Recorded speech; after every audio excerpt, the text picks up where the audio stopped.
In an instant, it changed our lives.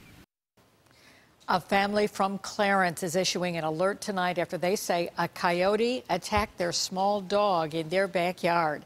The state and the town say there's little they can do.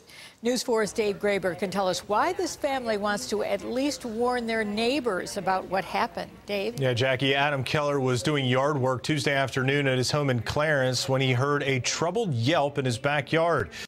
He found Spencer, his 5-year-old Shih Tzu poodle, dangling from the mouth of an adult coyote, one of 2 that have terrorized this family.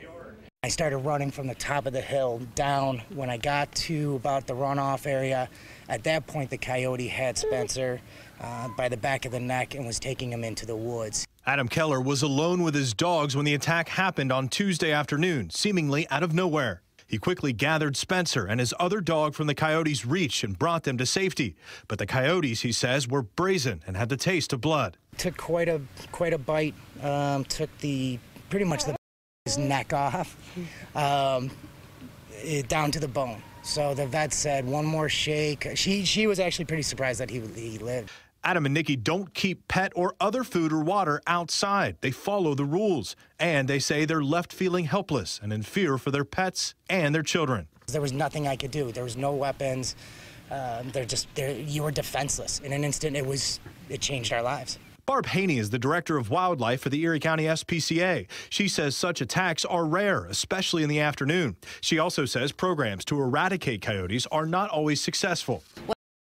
In these pack animals, when you kill one, it increases their reproductive rates. And the town of Clarence says their hands are tied as well. For now, Adam says he will do what he can to protect his family. In a moment, your life it's just crazy.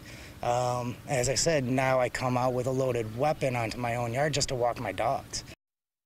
Clarence Town Supervisor Patrick Casilio says he has reached out to the DEC, who would need to give the town permission to create and start a program to eradicate coyotes. He also says if something like that were to happen, he said the DEC told him that it would be a first for the entire state of New York. The town also has information on its website.